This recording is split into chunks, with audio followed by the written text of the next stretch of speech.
jaamacadda al-imaam al-shaafici oo ka mid ah jaamacadaha ka howlgala gudaha caasimadda muqdisho kuwooda ugu tayada iyo tacliinta wanaagsan ayaa maalintii shalay ahayd waxaa ka furmay seminaarkaas oo abid aan lagu qaban gudaha caasimadda muqdisho waxaana seminaarka looga hadlayay fahamka guud ee garsoorka waa jaamacaddii ugu horeysay ardayda kuliyadda shareeca wal qaanuun loo qabto seminaar looga hadlayo garsoorka waxaana seminaarkan soo qaban qaabiyay kuliyadda shareeca wal qaanuun ee jaamacadda al-imaam al-shaafici waxaa furay maalintii koowaad hormuudka kuliyadda ustaad Cumar Macalin Abshirow waxaa noo bilaabanay seminaarkii aan magac ugu bixinay oo ah mafaahiimul qadaa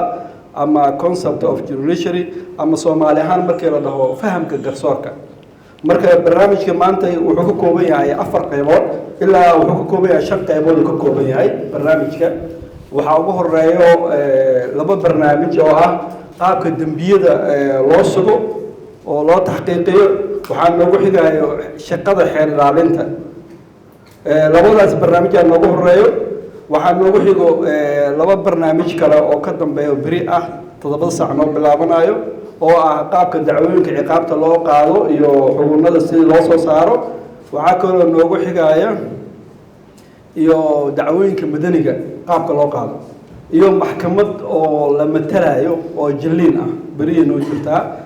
iyadoo maalinta koowaad qaybta koowaad looga hadlayay sida uu ku bilaabto baarista dambiyada uu ku dhamaado ayaa waxaa hordhac iyo waliba sharaxaad halkaasi ka soo jeediyay Cornel Xer Ilaaliye Ahmed Jino Xasan oo ka mid ah garsoorayaasha dalka mudane gudoomiyaha jaamacadda Imaam Shaafici iyo Xer Ilaaliyaha iyo walaalkay Cumar Abshirow garsooraha maxkamadda ciidanka waa islaftiisa anigana aan isla shaqeyno muddo ka hor isbaranay ka wada shaqeeyayna garsoorka ciidanka laakiin ana ugu soo horeeyo garsoorka ciidanka muddo ka shaqeynayay waxaan filayaa inay dad kale oo hore isu aragnay oo ka soo qayb gala tababarro kale oo bixinaynay ay jiraan halkan fadhiyaan maanta insha Allah qayb kamid ah casharka ayaan sameey doonaa waqti kooban oo isla joogno waxaan rajaynaynaa inaan kala faa'iideysan doono ma aha macnaheedu in aniga kaliya wax iga faa'iideysiin anigana inaan wax ka faa'iido u baahana kaliya ma aha in aniga wax iga qaadatiin ana waa inaan wax ka qaato aad u mahadsantiin qado iyo waliba isxaq wareysi salaatu ka kadib qaybtii labaad ayaa la isugu soo laabtay waxaana looga hadlay habka oogida dacwadooyinka ciqaabta waxaana soo jeediyay xeer ilaaliye ku xigeenka qaranka Dictoresa Amal Cumar Macalin cadaalad waa in la suubiyaa oo gabdhahana maadaama sharciyadii gabdhihii loo baahan yahay sidii waa dhakhtarkii oo kale sharciga waa dhakhtarkuna gabdho waa loo baahan yahay sababtoo ay dhibka la geysanayo dumara u badan wax loo geysto waxay wax u sheegi karaan waa dumar kale marka ragga aad meeshan u badan indhahooda u jeedo tacadiga u badan ragga geystaan marka waxaan leeyahay dumarka lagu soo biiriyo waxaa ahay macalinka bixi doona casharka qaybta dacwo oogista habka xeeraaliyaha oo dacwadu oogayo diyaara inaan ila falgalo doodeena dheeraato isla wada naqaashino waxaan u maan inaan ka wada faa'iideysano waay